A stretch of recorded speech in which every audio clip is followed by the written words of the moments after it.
Kendrapara Rajkanika block रे हजार Hector चाष जमी लहड़ी मारुछि बन्या पानी खरस्रोत और मैत्रणी नदी में बन्या आसी हजार हजार हेक्टर चाष जमी बुड़ी जाइछि। ब्लॉक 19 पंचायत 62टी गाँ बन्यारे प्रभावित होइछन्ति, जाहाकु नै चिंतारे पड़िछन्ति चाषी। सेपटे बन्या भितरे राजकनिका बासींक मनरे रहिछि कुंभीर भय। ब्राह्मणी खरस्रोतार बन्या आसी बर्तमान जो रही जयकुंडा गाँ काटणा बनिया पंचायत रे देखिपे गाँ दांडे आंठुए पानी जड़े महिला आंठुए पानी आसुँच पानी देखिपे केउ भली भाव विपदपूर्ण भाव चली चली आसुँच गाँ दांडे जे कि पानी नापाई एटी विभिन्न समस्या रही जे कि जेहेतु नदी कूलिया गाँ यही 5 दिन तले गाँ रास्तार एक विशाल काय कुंभीर उठी जेहेतु गाँटी संपूर्ण भाव नदी कूल रही लोक मैंने राति जमती भय एवं विपद माड़ी आसूची जेहेतु कुंभीर गाँ रास्ता को उठी आम सहित अच्छा स्थानीय बासिंदा पचार केमती कौन अवस्था आपण मैंने रोचती कौन कह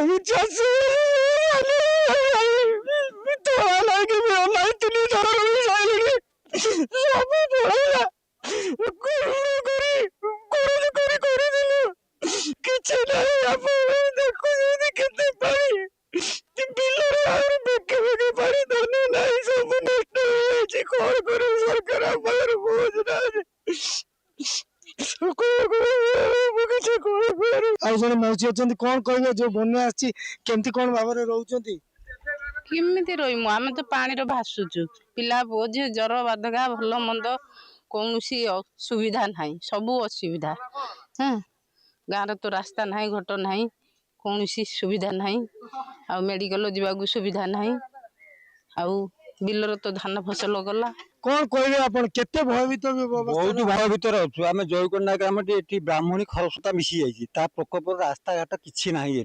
शोचनीय अवस्था पिला भी रातिर जापार कहीं जापार कुंभीर शोची आम पूरा भयभीत हिसाब से चाष 2 थर बन्या आसिक चाष जमी सब नष्ट हो गला कि ना।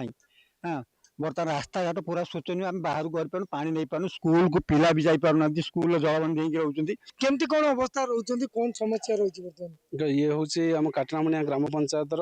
जयकुंडा ग्राम विशेषकर ये ग्रामटी आम पंचायत प्रभावित बेसी जयकुंडा ग्राम प्राय 170 ରୁ 180 घर बास करती एवं इठिकार चलनी इठी आमर खरस्रोता और ब्राह्मणी यही जयकुंडा फ्रंट रे इठी संजोग होइछि जेहेतु इठी पानी रो प्रभाव बहुत अधिक इठी ये गाँव रे कुंभीर एवं सापर प्रादुर्भाव बहुत लोक मैंने राति हेले घरे रुहती एवं पदा को बाहरिया बहुत असुविधा एवं पिला मानकु भी स्कूल को आसिया बहुत असुविधा होची जलबंदी हो ये गाँटी रही जेहेतु रास्ता एते पानी माने स्रोत रही रास्ता पूरा बुड़ीकी रही रास्ता पूरा नष्ट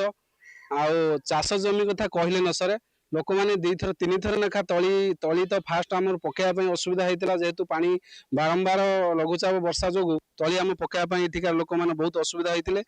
तली बाहर किणिकी आणिकी रुई किंतु थरे फास्ट बन्या आसला से नष्ट हो गला तापर प्रथम सेकेंड टाइम जाकि पुणी कौटी दूर दूर बाटू कौटी चांदबाली कौटी राजकनिकारु तली आणिकी इठी रोहिले किंतु सेकेंड बन्या आसला ये पूरा नष्ट हो जाइए। आमे चाहूँ सरकार पाखरे ये जो चाष जमी लोकंर क्षयक्षति होती तार विचार करंतु एवं जो ऋण करके चाषी मैंने रही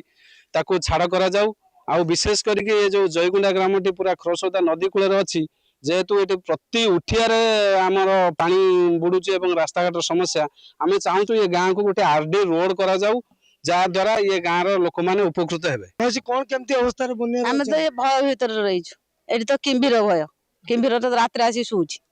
आ सरकार बसईचु कहीं गादीर